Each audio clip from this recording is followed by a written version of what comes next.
Here we go.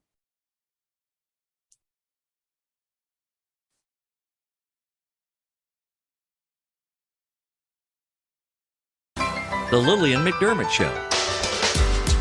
We love, we fear, bridges we burn, we make mistakes, then we live and learn. When life gets tough, and it seems like your best ain't good enough. If you're in need of hope, you know where I'll be right here. Right here, and when you need a friend, you can count on me. I'll be right here, waiting for you.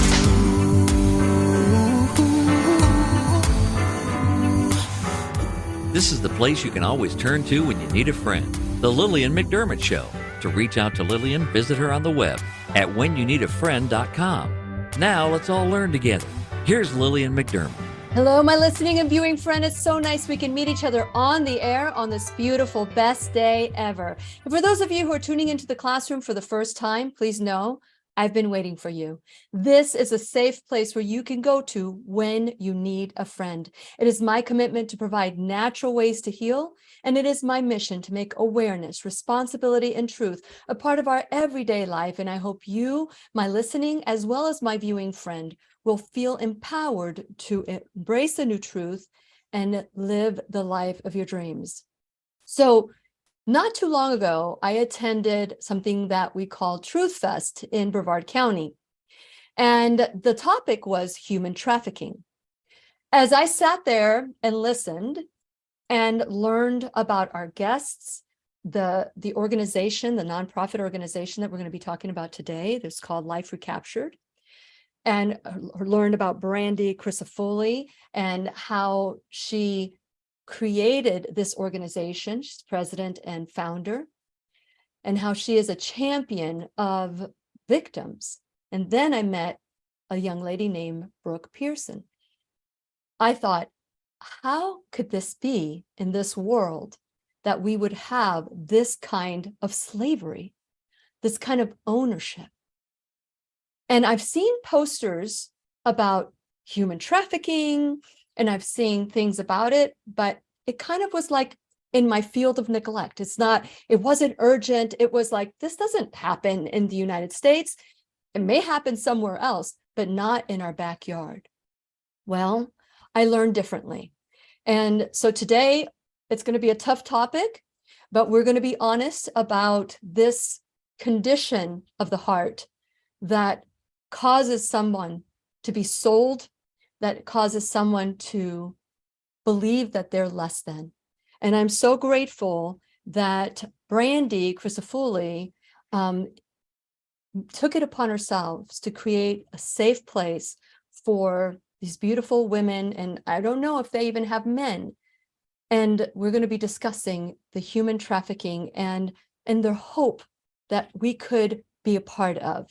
And since it is our sole purpose in life to give and receive love and knowledge, I am grateful that Brandy Crisafulli is here. And later we will have Brooke Pearson join us to share her story. She is a survivor. And so thank you so much, Brandy, for being in the classroom.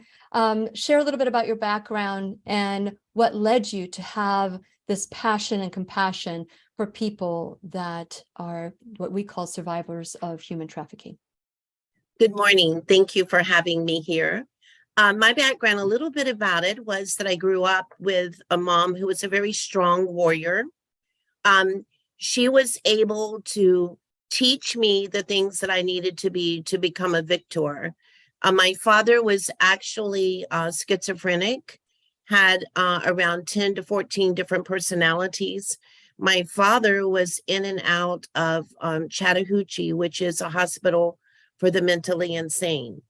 It was a hard life to live with someone who had so many different personalities that you were scared to bring your friends home. You were scared to do anything that might click, and all of a sudden everything you own is out in the front yard. But the good part that I love to share with people is that my mom continued to be a great warrior. And as he went in and out of the hospitals, finally at one point, he put us in a bathroom and he decided he was going to get gasoline and ants and burn us all up. And at that point, God brought someone after he left to go get those things to actually be there and get us out. And after that, we were put into protective custody to get away from him. And it happened that he escaped from that place and came looking for us. But God is always the person that helps you to be able to survive if you know how to reach out to him. And so our church that knew our story took times to be around our house and create a fortress. And they caught him. He went back into the hospital and my father never came out. He passed away. The reason I share that story with you is that I could have chosen to be a victim, to say that what's in my blood could cause me to have problems. But when you know God and you're taught that, you can turn that around. And we can't change the facts of our life. I know that. But we can change the writing of the story, the end of the story. So I began to work with domestic abused women because of what I had been through. Mm-hmm. And my desire was to help every one of them so that they could become independent, so that they could make good choices. But during that time, we found out that my baby sister had been trafficked. And then knowing that news and knowing she's no longer here, it turned my heart to what I'm doing now. And that will forever be my ministry, and my calling is to go out and to rescue other human trafficking victims to become victors.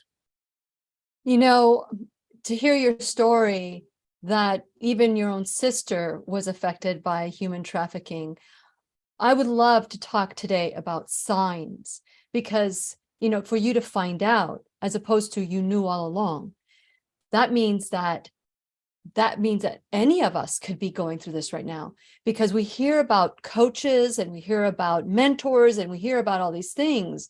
Were there signs looking back that led you to say, you know what, this is a sign. This is a sign that this person is being trafficked. Have you been able to isolate some of those things along the way? That's such a good question, because when we were told that she had been trafficked, it was very hard to accept. Why didn't we recognize those signs so we could have been more able to take her out of that situation? But I want to talk to the viewers about letting you understand that every trafficker works differently. They don't just look like a predator on the street or someone that you've seen that has never had a bath or a pimp. They can look just like your coach, your teacher, your best friend. And so someone that knows you begins to groom your sister because she was vulnerable. She missed my father. She was my father's girl, but she couldn't be because of his situation. So she looked for a father figure. Mm-hmm. And that person did not have any signs of speaking sexual statements or anything looking like he was trying to control her. But over the years, just very easy being able to win her trust. And I when I go and speak to people, I try to tell them, not everybody is in a cage. Not everybody's thrown in a van. They're looking for vulnerable people. They're looking for hurting girls. And so, yes, there's a lot of signs that you can watch for. And I wish now we could have seen that she seemed to cling to him more and more. And she began to lose the personality that we were all aware of. Those are some signs. If you see that happening, something is going on in their life. And it was happening in my own backyard. And trafficking wasn't something you think about. It's overseas. Mm-hmm. It's in the movies, mm-hmm. But it was in our own backyard. Amazing. Amazing. There is, I'm trying to remember her name. I interviewed her many times. And for her, she was a very, very curious young lady and knew so much spiritually, very advanced. And her parents, who were like, they worked in the forest. They were forest rangers, didn't know what to do with her. So there was a preacher in town who just took a liking to and understood her gifts and talents. And so they very much handed her over to him and said, help her, balance out her life. And she became trafficked by him. She became a slave to him. And not only that, he threatened to kill her family if she would even say anything. And I'll remember her name by the end. And she's very famous right now. She helps people with these issues. So at any time, is that the fear? What is the fear that keeps these young souls clinging on to their abusers? What is the fear that they think might happen if they let go? You mean as far as letting go with their trafficker? Correct. Well, many times they are telling them in secret. First, they win their trust. It's not something they start out putting fear in them. Most of the traffickers that we deal with will start out just by winning them over because they need to feel that they're wanted, they're needed, and they're understood by this person. But once that person gets that trust, then they begin to take advantage of that trust by saying, I'm the one that's been good to you and understood what you are going through. And now I think it's important you understand what I feel. And they will ask them if they would be willing to do something like be with another person. Some of the girls that we got to meet when we first being trained, it was amazing how this girl, like you were just talking about, the young lady that was on there, she had a lot of problems. Her mother was a principal. Her father was the chief of police. She was overweight. She was in school. She was bullied. And then she began to hear from a friend that was planted in the school by a trafficker. And he did not sexually abuse the girl that was in school. He kept her with purses and the right kind of shoes, and he never touched her. So she didn't seem like she was being abused by him. She was just being used by him. He said, find other girls.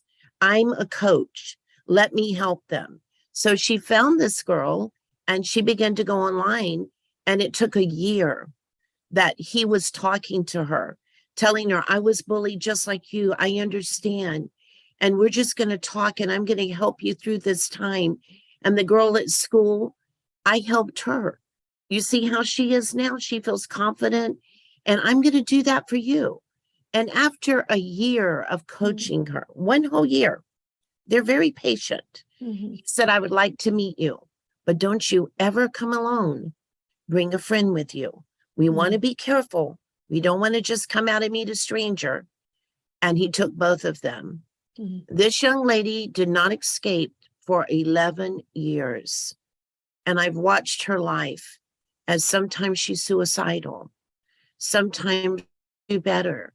But when you've been taken and you've been told that if you escape, I know your brother Johnny, and you know what I'll do. Or, I know your mother and you live at a certain address. They've checked it all out. And the fear that's in them keeps them from going. Plus, after they have abused them and drugged them for a certain amount of time, they've convinced them nobody came to get you. They don't want you. And so the only person that they feel that they can even be with is that person. So there's a lot of fear there that holds them, a lot of self-judgment toward themselves. It's very sad. It's very sad when you hear about something like that. I know that abuse happens in every social economic background. It doesn't discriminate. I mean, whether they're poor or the wealthy. And so for those of you who are watching today and you're hearing this for the first time, I want you to feel free to ask any questions today, type in a queue, write your questions down, and we'll get to them before we end the class today, the session today. Now, I do want to talk about the hope, but should we wait to talk about that before we meet Brooke, or should we bring Brooke in now and then talk about what you guys are doing? We should wait and hear Brooke because she brings a lot of hope. But I would like to share one thing, if you don't mind me talking about this. Not too long ago, we received a call from a deputy about a girl that had problems, and they had driven her 300 miles to try to find a safe house for this girl. But everywhere they went, they said she was a liability. Can I just tell your audience they're all liabilities? They've been through hell and back. And so they all have needs, but safe homes need to be able to open up and say, we will take you. Well, anyway, I said, what's the reason? And they said she was blind. She had been blinded by her trafficker who beat her head until her retinas were detached. So a lot of the audience, they don't know. They have one thing of thinking that someone is put in a cage or just in a room. It's more than that. There's a lot of abuse. There's a lot of beatings. There's a lot of isolation. And this young girl, without miracles, she'll never see again. But we're open to helping those people because we feel like we don't want to just teach the warning signs. We don't want to just go out and say, let's talk about this. We want to bring them in. And that's what we're doing.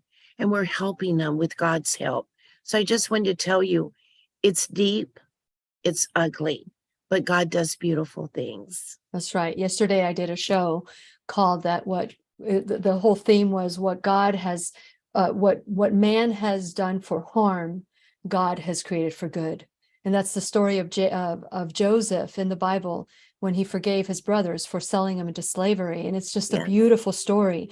But before we talk to Brooke, what kind of training? Help us understand, because when we met at your store, you were saying that you went through a lot of training before even starting or even thinking about starting the halfway house or the house that you have, Life Recaptured home. What kind of training is required, especially if somebody's tuning in today and going, you know what, I was trafficked, I want to give back, or I want to give back. What kind of training do people need to have to work with you and for you to start? That's a great question, because that's the same thing that I said, okay, what do I do? How do I get started? And then Project Rescue, who is universal, I went to a conference that they had, and I began to hear testimonies. I began to hear how it works. And at the end of that conference, they said, how many people in this room are ready to go and help to open safe houses and rescue people? We all raised our hands. And then they said, well, how many has had training?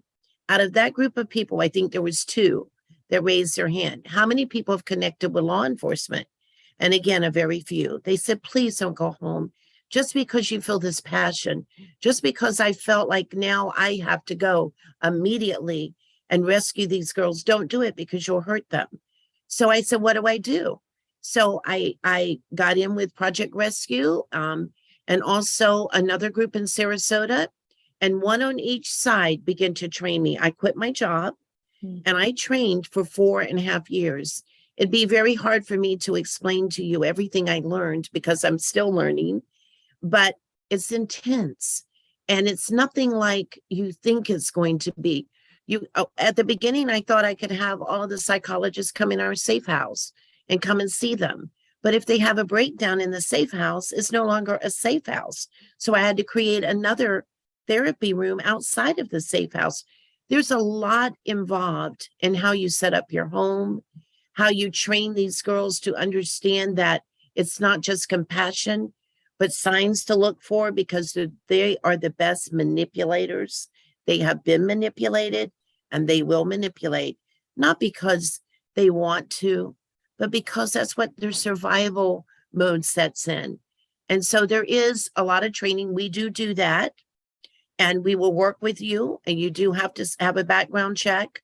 You have to sign an NDA form for privacy. But the training that you do, you'll be glad that you did that, because you'll start to understand more how this works and how you can help the girls. So anyone that's interested can go through our program of training. Amazing. So you have a program for training, or do they go through Yes. Project Rescue? No, we have our own program now of training. That is amazing. Yes. And they will have to complete that before, and they also go through being vetted by 2 of our former CIA agents, because it's very important not to have someone in your home that might have a heart that gives into a girl's intentions to leave. If that happens, then they will run away with them. So we have learned a lot that we have to, a lot of girls are runners. They don't know why they're running. They just run. And so our former CIHs, we have 2 of them. They do the vetting. They do role playing. If they find out someone is not capable of being in our home to help those girls, we put them in other areas like the store or the cafe. Very good, very good. So before we bring in Brooke, I just want to go through and ask you all to share this video. I'm being shadow banned through the algorithms, and we are greater than these algorithms by sharing and tagging and making sure that everybody has an opportunity to hear not only the class today, but also this wonderful organization called Life Recaptured. You can find them at liferecaptured.org. They have events, they have different ways that they're trying to do fundraisers, and we're going to be talking about that in a little bit. So if you're a subscriber to the show, you already have all their information. Just go to whenyounneedafriend.com, click on Brandy's name or Brooke's. Oh, no, I don't have Brooke's tagged, but you have Life Recaptured tag. So it'll take you to all of their information. But if you're not a subscriber, please subscribe. And while you're there, check out the website. We have classes from every single topic that you can imagine, including Teal Swan. Thank you, Robert. Teal Swan was the woman that was trafficked.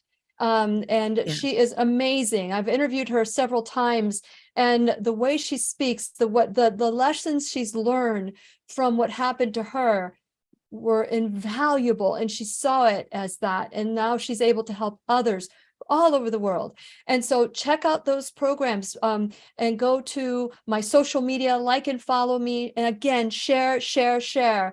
Do the things the algorithms do not want you to do. Then you can go to my my sponsors page, check out my sponsors, support them the way that they're supporting the classroom.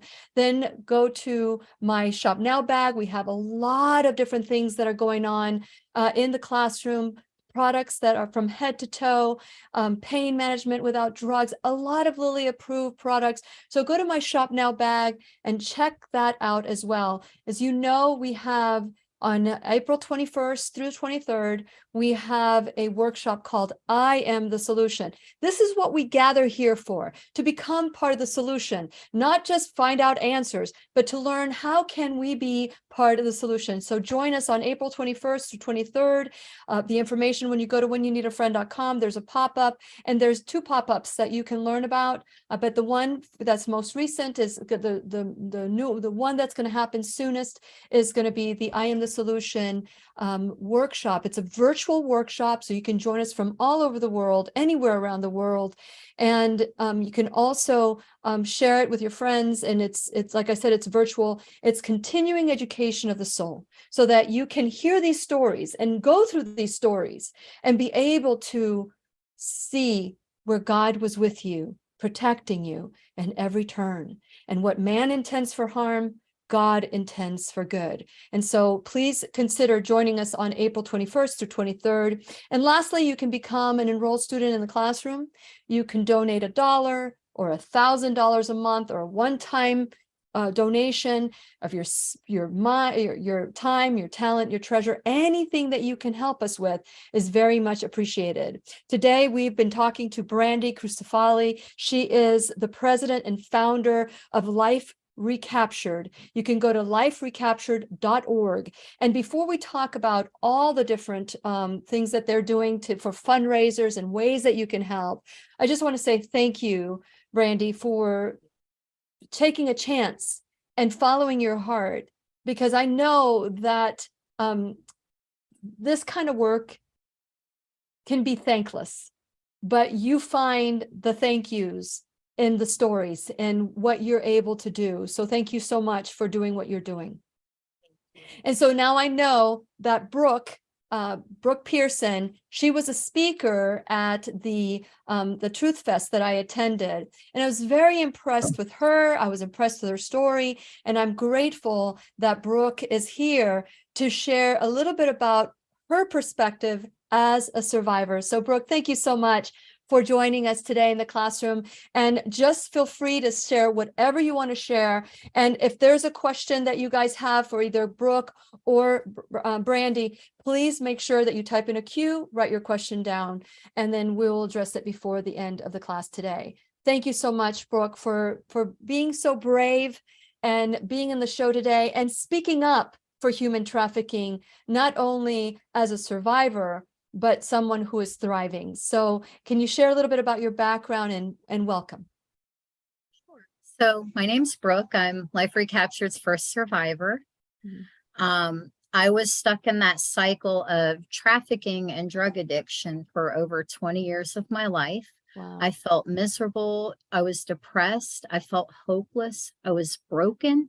And deep down, I didn't want to stay that way, but I didn't know how to get out. I was looking for genuine change that was sustainable. Deep down, I was actually longing to be a new creation in Christ. I didn't realize it at the time, though. And as you can imagine, Lily, I tried everything you could think of to help myself. All of the things this world has to offer, such as Narcotics Anonymous, Alcoholics Anonymous, rehabs, detoxes, counseling, inpatient mental health, outpatient mental health. I've been on numerous medications, program after program, halfway houses, just anything you can imagine. I would do good for a little bit, start off with great intentions, but I just would get called back out there. That old life just called me back and I just couldn't stay away. Something had to give.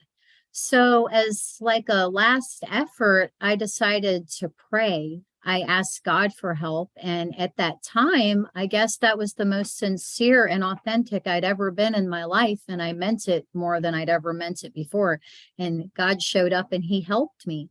Shortly after that, I met Miss Brandy, and instantly a bond began to form. She saw signs that I had been trafficked. She saw signs that I had problems. Back when she and I met, Life Recaptured was just in its beginning phases. So we didn't have a safe home. We didn't have our boutique. We didn't have this huge network that we have now. So basically, it was just a dream and a vision and the feet that were moving. So I met Miss Brandy and she gave me her phone number. I would call her once in a while. We'd start to talk. I began to feel comfortable with her. She would disciple me in the Word of God and prayer. We would go to church together. We would go and meet. And she would just try to, encourage me. She told me that I could get out of this and I could get a better life, but I was going to have to be very willing. But, I just wanted to keep doing it my way and trying to find my way out, not wanting to completely surrender. But finally I broke. It was the most beautiful, memorable day of my life. I'll never forget it. It was so vivid in my memory. Would you like to share that? Can you share that? Sure. I Okay. had went out the last time, and a neighbor of mine that actually turned me on to going to church asked me if I wanted some help. She shared a conversation with me. I do have children. One of my boys did say something. And when she said this statement, at that moment, it penetrated my heart. It shattered my heart. I fell into a million pieces. I began to cry uncontrollably. And she was like, "Are you ready to get some help?" And I said, "Yes, ma'am." And I got in touch with Miss Brandy right away. Her and the people from my church rallied together and they worked on finding me a place to go. And, when I began to work with Miss Brandy, as we got to know each other more over time, she shared that she actually thought that I was meant to be a part of this ministry with her one day. And I thought she was nuts. I thought there's no way God cannot use me. I'm too much of a screw up. And I thought God had lost his mind as well. Mm-hmm. But on to my beginning of my journey. They found me a safe home to go to over in Bradenton. They picked me up from detox and off I went. I was to the point where I didn't care where I went. I didn't care what it would look like, how I would feel.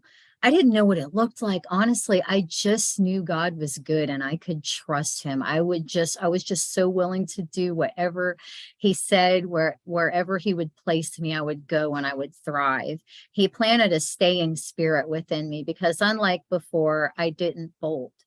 I continued to work with Miss Brandy over the years. God actually shared a vision with me. I saw a vision which confirmed in my spirit that I indeed was meant to be a part of this.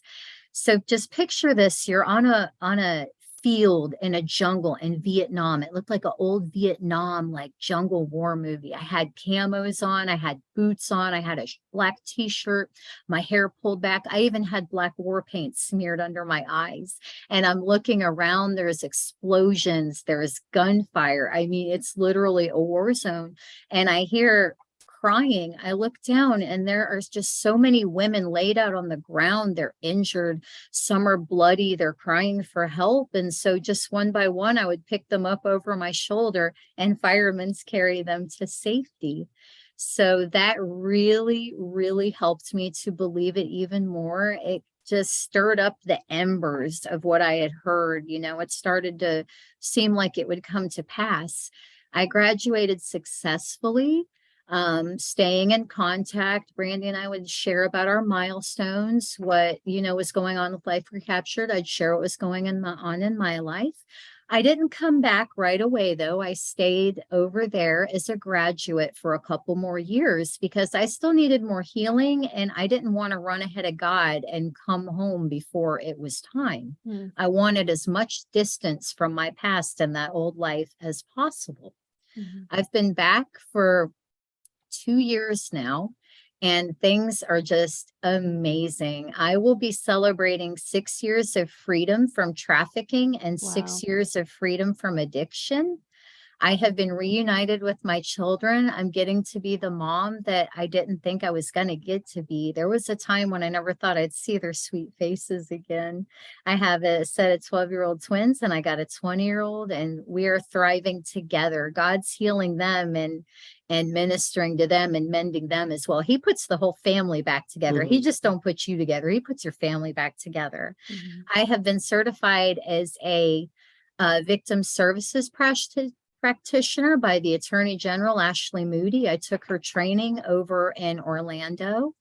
I have been working on a GED. I've also been writing a book. I've learned to drive recently and I am completely loving it. And let me just tell you, learning to drive at 40 is a lot scarier than learning to drive at 16, But God's just done so much to help me. And I plan to go even further in my education. I plan to really take on this role that God has placed me with. The favorite things, though, that he's done for me have to do with my inside and with my character. I actually feel like I'm worthy now, like worthy of love. I don't feel dirty, nasty, or ashamed. I don't feel hopeless anymore. I don't hate myself anymore. I love myself. And in fact, I love myself so much now that looking back, I realized I didn't love myself before. I had no regard for my life. And I know that I'm loved by God. And I know there's people out there that love women like me that want to help us. He just made to where life doesn't hurt anymore. I was able to forgive people that really hurt me.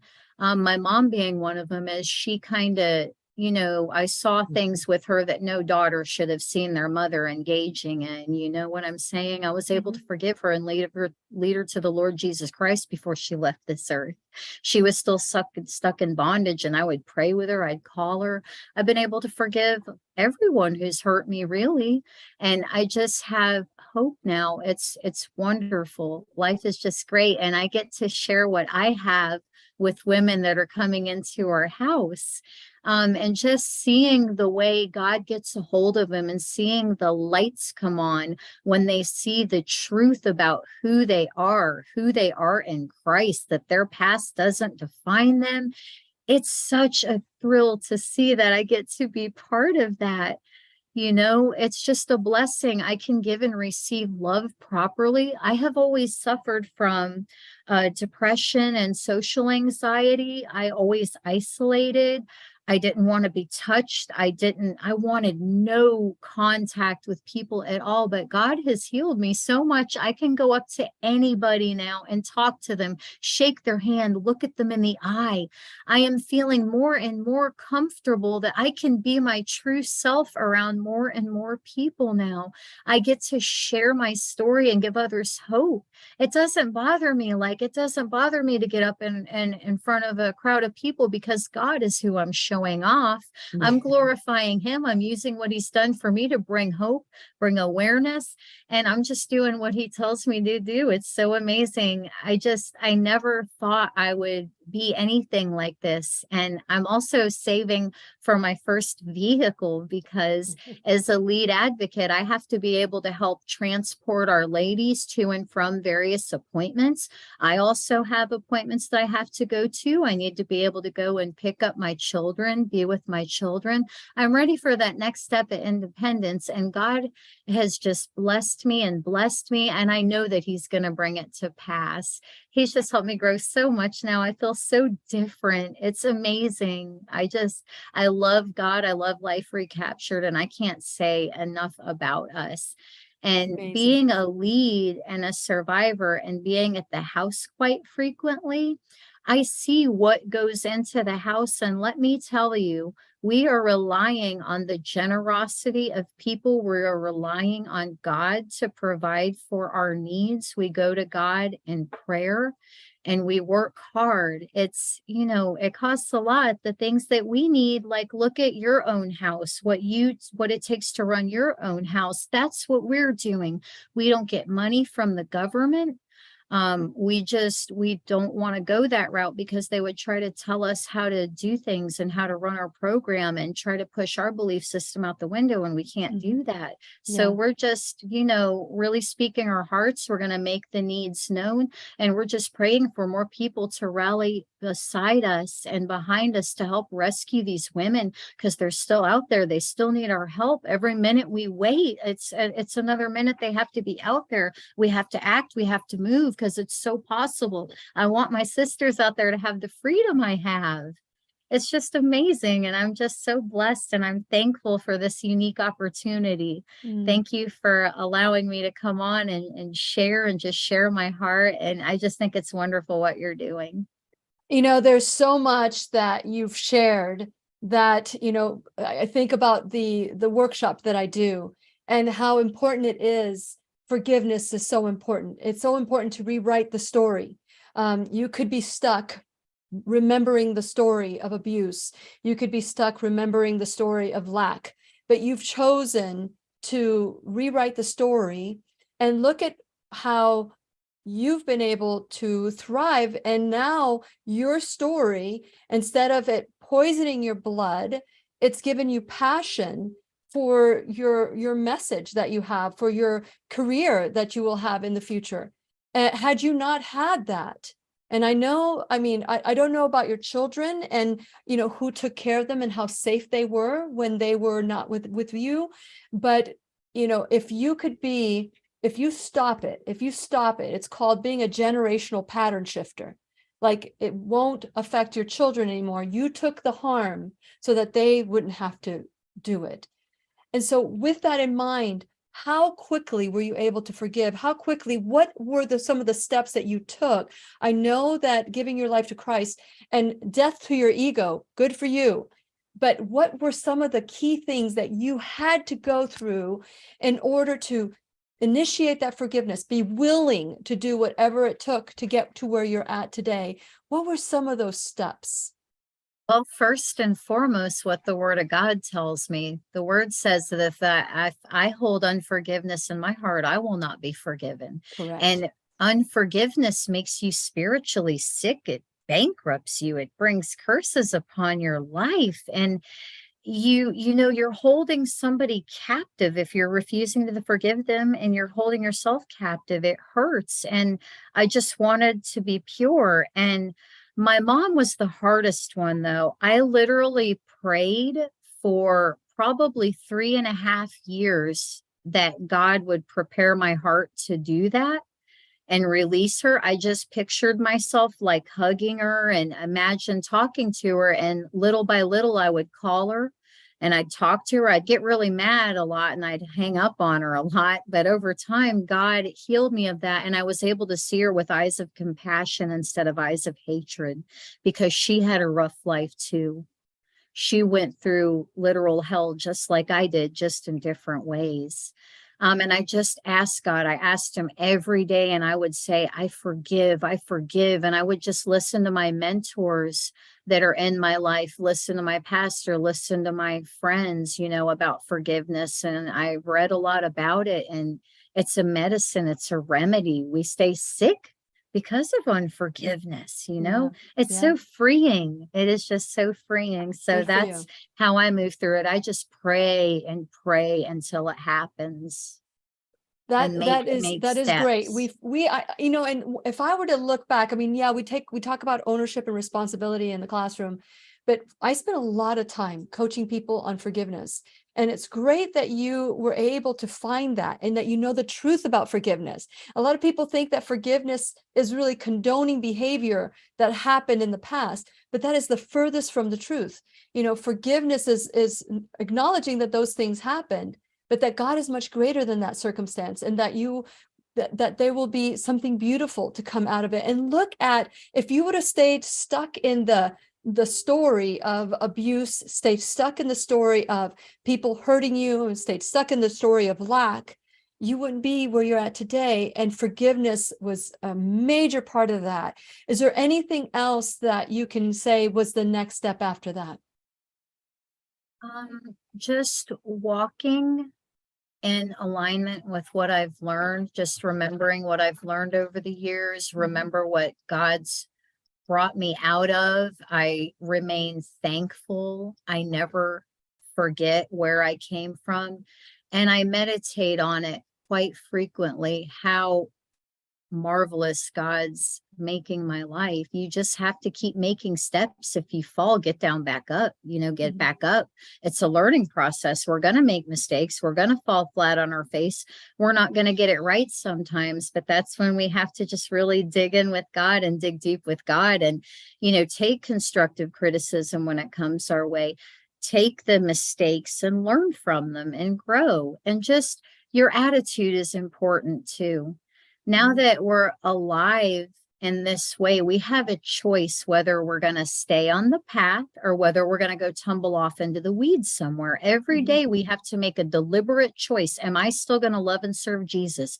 Am I still going to stay delivered? Am I still going to continue to walk in the freedom that he has so graciously given me? Or am I going to go back and act like I'm not free? Like it's a choice. We have a choice. Just keep up with it, keep walking, keep doing the next right thing. I love it. I love it. Thank you so much. I mean, you are so brave to, a lot of people have an idea, maybe they've thought of, or maybe they know somebody, and but to be able to share it from your own perspective and to be able to get to the other side. This is exactly what I was talking about yesterday in the show, is to be able to see with the eyes of God, looking back. Had this not happened, and I use the story of Joseph. Had he not been sold into slavery, had he not gone to jail, had he not interpreted the dreams of Pharaoh, he wouldn't be in front of his brothers today, or a secondhand person. All those steps needed to happen in order to teach humility. Because one of the things that I felt from you was that at that moment that you shattered to pieces, what was shattered was your ego. And what came out was your essence. I don't know if that makes sense to you. That makes total sense. I feel that. Yeah. So that day, your ego shattered. Good for you. Good for you. So let's get both Brandy and Brooke, if you can just get back. So I'm really excited about this organization. It's called Life Recaptured. You can go to liferecaptured.org. We'll put there's going to be an event that I'm going to link up in the video. I'll add it later on. So keep an eye out for that. Share a little bit. I know that on May 7th you have Purse Bingo. It's your second annual event, and it's called Totes against trafficking. And that's Sunday, May 7th at 2 p.m. in Merritt Island, the Moose Lodge there. What is that for? And how, what are some of the needs that you have? I mean, congratulations, not giving up on Brooke and staying with her and being patient, just like an abuser would be patient. You were even more patient. And so, because there was a lot more of damage control or repurposing that needed to happen, rewriting that needed to happen. So congratulations on that. Thank you. It's so exciting to be a part of this. Even at my age, I want the audience to know it's never too late to be involved in what God has called you to do. I thought I was going to retire. God had a different thought for me.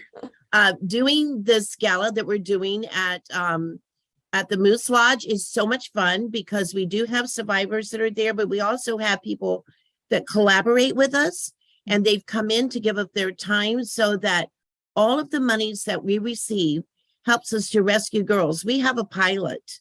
We have a man who flies to get people here or move them out because sometimes we can't have them here. So a lot of the monies that we're getting goes deeper into things that we have to have for security, how to rescue the girls. We get girls that if we hadn't gotten them here in 2 hours later, they would have not been in the world. When we get them here, we don't have any help with medicine except some of the hospitals have been gracious to take them in. So we need cards for medicine. We need cards for food at Publix and Aldi's. Everything we do is what we raise ourselves. That's one reason we have the store. But at this purse party, it's so much fun. If you would come out and be with us, you're gonna see some of these girls and you'll never forget them. One of the girls I want you to meet, Lily, she's wonderful. She came and he had knocked out all of her teeth except 2. And a dentist said, let me help you with that. You know, we have people helping. She's smiling so big now. She never quit smiling because she's got her teeth now and her heart is touched. She's the assistant manager of my new cafe. Oh. She said, I always dreamed that I could just work in a cafe. And now I'm an assistant manager.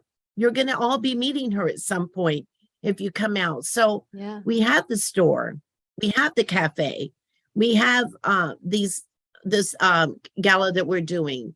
So I just hope that women will come and have fun with us, cry with us when you see what the need is, and then do something to work with us to help us. That's amazing. That's amazing. So this event, so I know you have the tea room, which I would love.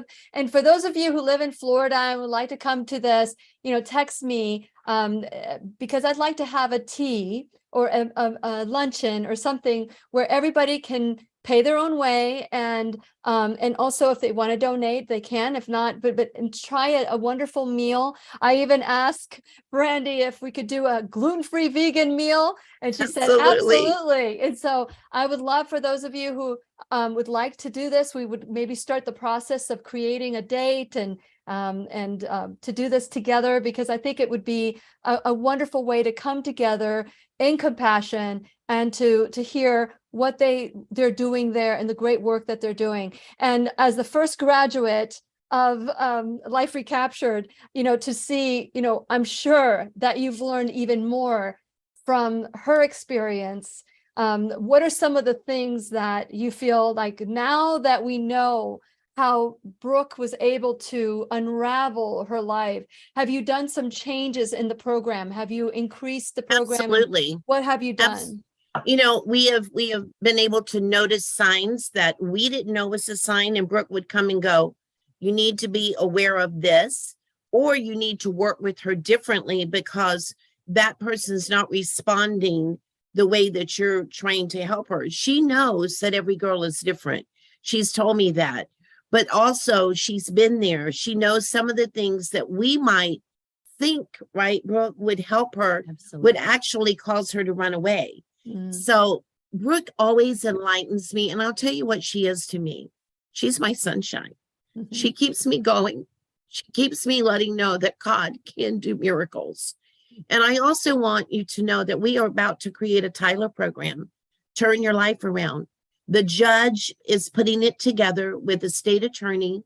with the prosecuting attorney, with the Sheriff Ivy, and our public defender. And that means when you go on the street and you think you see a girl that's a prostitute, almost 70% of those girls were already trafficked. They come before the judge and the judge goes, okay, you've stolen or you laid on your back. And also now you're going to come here and go serve some time. I'll see you again. We say, no, judge, would you let us teach you the signs and would you create a trafficking court? They're doing it. They're coming together. We're having what's called Tyler program, Turn Your Life Around. And we will bring them before this panel every 3 months and they will see an improving, and then they can consider if they would like to expunge their record. That's their consideration. We don't know, but they at least help them. And they say, you want to go to Life Recaptured instead of jail? They come to our house. We have one now. Doing fantastic, but we're going to have our own trafficking court right here in Brevard County. Awesome. That's great news. Any other things that you need? You talked about cards, gift cards for food. Are there any other needs? We've got about 5 minutes left and I just want to, what?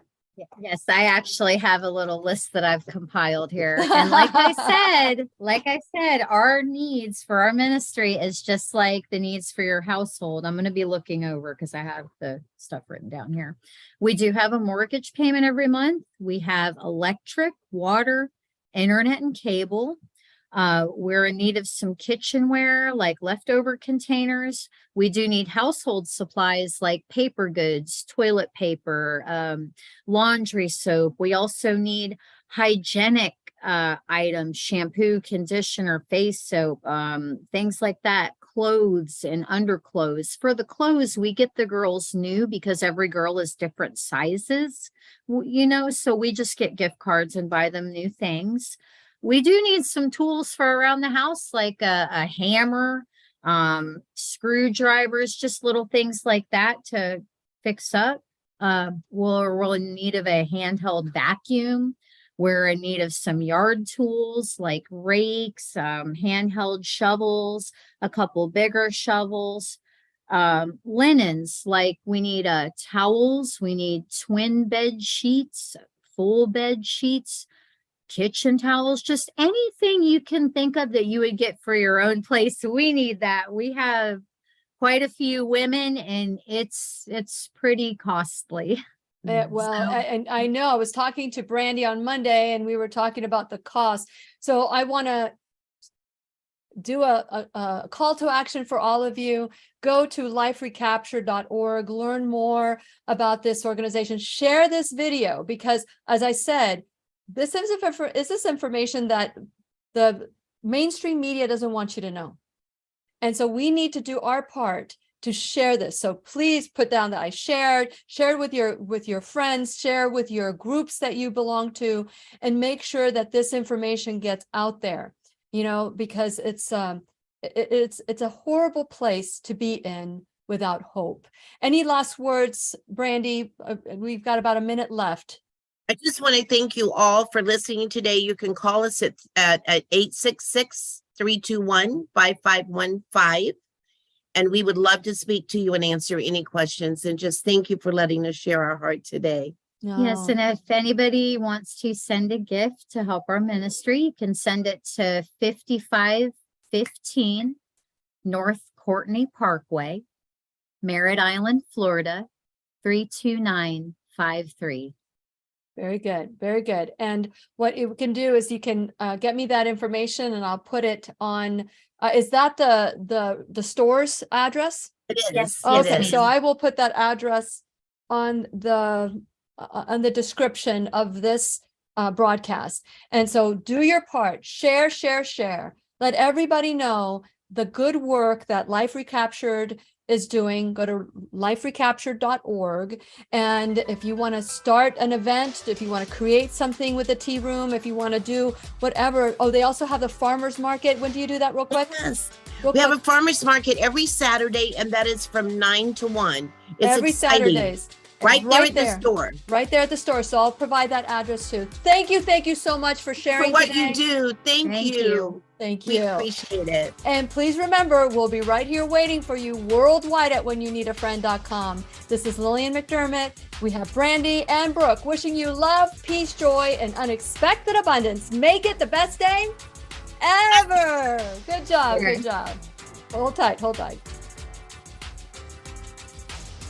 The opinions and advice expressed on the Lillian McDermott radio show are intended for the individual callers and guests on the program and are presented to our wider audience solely for general educational purposes. Please act responsibly and consult personally with your own medical, psychological, or nutritional expert before taking any steps to improve your life. Thank you so much. We're still on the air, and I just wanted to say thank you once more and remind people to share this information. May 7th at 2 p.m. is the Purse Bingo. It's the second annual Totes Against Trafficking. Reach out and get your, are the tickets for sale? Are they for sale, or what? How do you get the tickets? Oh, I can't hear you. Oh, you're muted. Oh, you're muted. Let me ask you to, sorry about that. Hold on, you're still muted. Here we go.